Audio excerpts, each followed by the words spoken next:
dengan harga jualnya harga dibeli apa sih? Dibeli dengan harga. Hai, kita hari ini akan bahas 5 karya paling mahal di dunia. Oke, Vince? Oke. Nomor 5 adalah Nomor 6. Judulnya itu nomor 6, Violet, Green, and Red By Mark Rothko. Nah, kenapa bisa segitu, Vince? Nah, semahal itu. Kamu jelasin. Orang sih bilang ya, kalau misalkan ngelihat lukisan Mark Rothko itu kayak lagi mengalami suatu pengalaman spiritual. Padahal kalau misalkan dilihat itu bentuknya kayak blok-blok warna aja gitu kan. Cuma dia sendiri juga gak suka kalau disebut lukisannya ini cuma blok-blok warna, itu kan color filled ya disebutnya. Dia gak suka dibilang kayak gitu. Terus ada juga orang gitu. Ada juga orang yang menganggap itu mirip sama landscape, kayak pemandangan. Dia juga gak suka disebut kayak gitu. Jadi gue gak mau itu ada bentuk objek apapun deh gitu. Karena dia menafsirkan sendiri lukisan itu adalah painting untuk mengartikulasi feelingsnya tentang human condition. Kayak gitu. Jadi sebenarnya karya abstraknya dia ini lebih fokus ke depth, color, balance, dan juga emotional content-nya. Kayak gitu.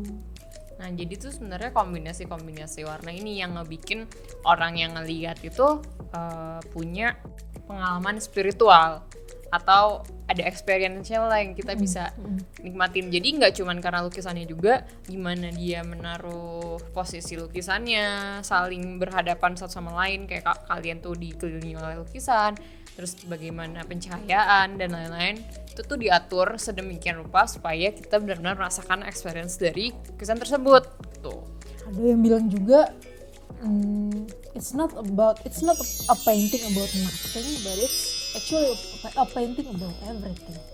Oke, nomor 4. Nomor 4 adalah ini nomor 17A judulnya karya Jackson Pollock. Kenapa ini menarik ya? Karena ini salah satu paintingnya Jackson Pollock yang berarti bikin dia terkenal lah waktu pada zamannya. Si Jackson Pollock tuh gimana sih style ngelukisnya, kan agak-agak menarik gitu ya? Iya, dia abstrak, masuknya dia sebenarnya satu aliran sama si Mark Rothko. Bedanya kalau Jackson Pollock itu lebih dia nggak ngelukisin karyanya di kanvas, tapi dia ngejatohin catnya di kanvasnya itu di lantai, bukan di dinding.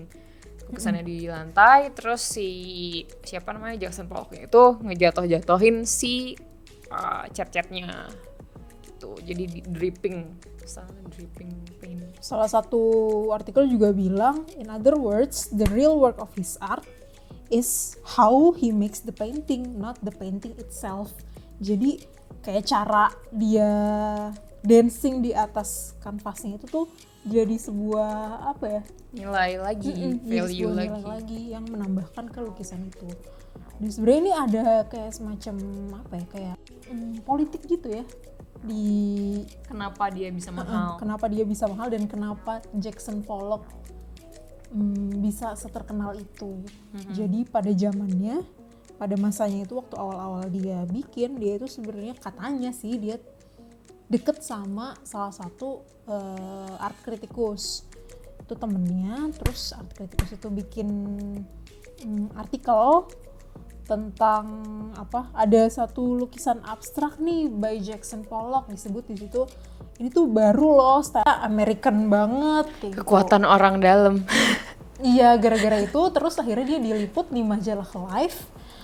Itu yang bikin si lukisan ini terkenal, dan Jackson Pollock juga terkenal banget. Padahal katanya yang kayak Jackson Pollock tuh sebenarnya yang style kayak dia tuh sebenarnya nggak cuma dia doang gitu. Ada beberapa juga gitu. Yang lebih terkenal tuh yang punya koneksi gitu.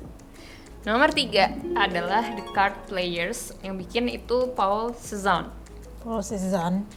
Di tahun 1895. Dia menyebut karyanya tuh subjek lukisannya itu less important dibanding sama metode yang dia pakai. Nah, terus uniknya si Card Players ini sebenarnya sebuah seri. Mungkin maksudnya dia di sini sih kita bisa lihat perbedaan si, meskipun yang lukisan 3 terakhir itu cuma 2 objek, tapi itu sebenarnya kayak improving gitu loh. Ininya dia, tekniknya yang dia pakai itu beda, terus kayak apa yang dia bikin lebih detail, lebih terang, kayak gitu-gitu. Dia lebih explore ke metode dia ngelukisnya. Dan mungkin metode dia menyampaikan cerita itu dari 5 seri ini jadinya unik gitu. Menceritakan main kartunya dari berapa orang jadi tinggal berdua gitu. Itu mungkin sebuah metode yang dia jual, maksudnya kekhasan dia lah berarti. Nah, nomor 2 ini ada 2 lukisan. Yang pertama, ya harganya sama nih. Yang pertama When Are You Getting Married by Paul Gauguin. Yang kedua Interchange by Willem de Kooning. Kenapa bisa ada 2? Harganya sama kan? Yang satu dibeli di 2015. Itu yang beli yang punya, yang akhirnya ngebeli itu sama kayak yang beli The Card Players. Si When Are You Getting Married ini. Namanya Sheikha Almayasa. Ini orang dari Qatar, itu dibiayai sama negara gitu deh untuk ditaruh di Museum Qatar. Gitu. Ini kenapa ini spesial? Kayaknya sih karena waktu itu sih Paul ini dia sebenarnya kan orang Prancis ya. Terus dia semacam mengasingkan diri gitu ke Tahiti. Dia kayak pengen menjauh dari dunianya di Eropa. Terus dia ke Tahiti. Gitu ya? Gak ngerti deh dia. Soalnya tadi ada sempat dia berkecukupan mungkin ya. Dia mau kayak meninggalkan hidupnya dia. Terus ya udah coba hidup di Tahiti ini. Terus katanya sih one of the women di sini tuh istrinya dia di Tahiti gitu. Mungkin itu kali ya makanya judul tulisannya When Are You Getting Married gitu. Kapan kayak kita gitu. Kapan kita nikah? Kayak kita di sini, kapan lo nikah? Kapan kawin? Terus akhirnya dia bikin lah lukisan gitu dengan pertanyaan kapan nikah?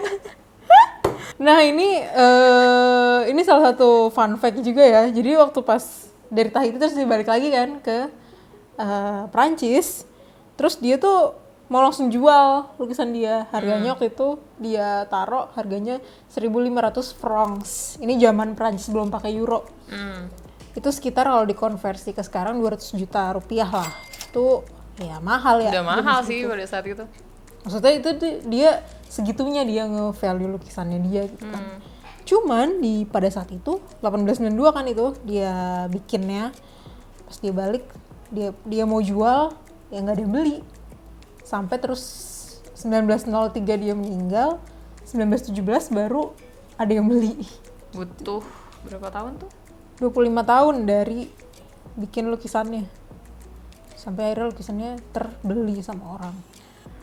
Habis itu yang harganya masih sama, Interchange by Willem de Kooning.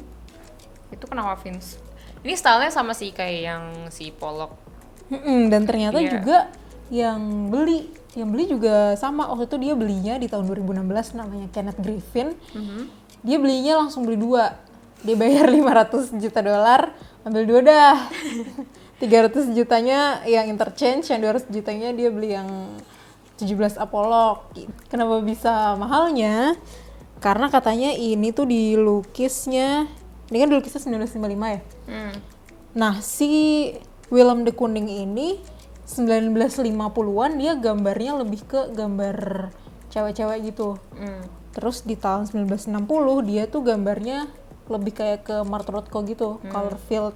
Nah itu, jadi ini tuh digambar di masa transisinya dia yang cuma sebentar. Jadi itu mungkin jadi ini ya. Sebuah nilai lagi, ternyata bukan cuman konten dari lukisannya, tapi bagaimana perjalanan sebuah senimannya itu ternyata bernilai kepada lukisannya itu juga gitu.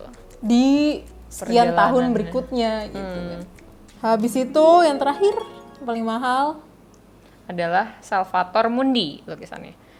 Lukisannya ini dilukis oleh Leonardo da Vinci dengan harga jualnya harga dibeli dibeli dengan harga dibeli dengan harga 6,7 triliun. Hebatnya dia dilelang terus langsung ditawar seharga $450 ini. Kayaknya ditawar itu $400, $50 juta tuh fee-nya gitu, fee buat museumnya.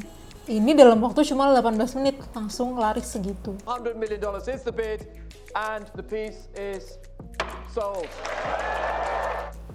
Itu siapa sih, Yesus ya? Katanya sih ini, ada yang bilang ini Yesus, ada yang bilang ini tuh si Da Vinci-nya sendiri. Gitu loh, kayak Self portrait. kayak nggak tahu juga gitu. Tapi emang ini fokus banget sih, lukisannya nggak ada background apa-apa. By the way, kalau misalkan mau ngebayangin ya 6,7 triliun itu duitnya sebanyak apa, itu bisa buat beli jembatan Suramadu, masih dapat kembalian 1,5 triliun. Dapat kapal-kapal di sekitar jembatan Suramadu. Masih bisa beli kapal-kapal buat properti ya. Nah ini tuh yang beli si Pangeran Arab, si Pangeran Salman yang beli. Dari sebelumnya yang punya bangsawan Rusia. Terus sekarang ada di Louvre Abu Dhabi gitu. Terus kenapa dia bisa mahal juga, ini tuh dia dilukisnya bareng di eranya si Da Vinci ngelukis Mona Lisa. Dan itu tuh nggak terlalu banyak lukisan Da Vinci yang style kayak gitu, yang gambar kayak orang gitu. Tapi sebenarnya kalau kita lihat dari semua lukisan ini, maksudnya yang udah kita cari segala macam, kita juga nggak tahu sih sebenarnya apa yang bikin mereka mahal gitu. Bisa jadi kan ada faktor-faktor yang kayak kenal orang dalam apa segala macam, atau emang bisa aja tiba-tiba ditembak dengan harga segitu. Jadinya yang kita cari ya gimana sih karya itu juga gitu loh, bisa jadi seperti itu, bagaimana sih senimannya juga gitu kan. Nah menurut kamu Vince, dari berapa tuh, 6 berarti ya, 6 karya itu kamu paling suka yang mana? Personally ya, personally aku suka si ini Rothko. Kenapa? Karena apa ya, interpretasinya lebih luas, terus juga dia intention dia bikin karya itu tuh untuk ngasih ruang orang untuk berkontemplasi gitu. Aku suka aja sama cara dia mempresent karyanya kayak gitu, dan intention dia kayak gitu tuh, itu yang aku suka dari itu. Kalau kamu? Siapa ya?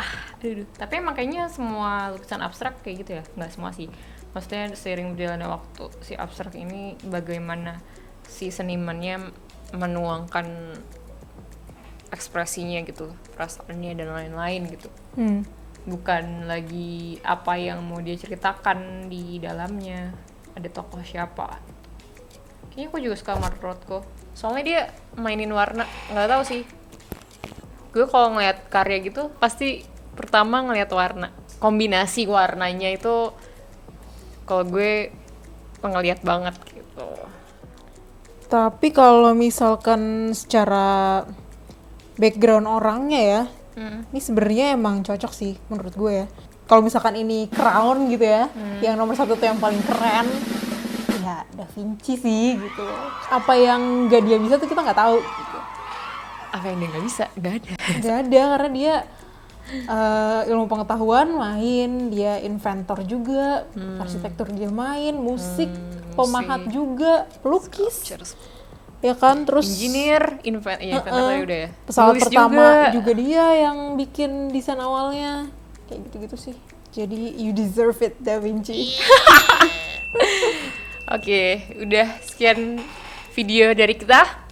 Sampai jumpa di next video. Bye-bye. Bye-bye. Aku untung nggak bilang next video selanjutnya.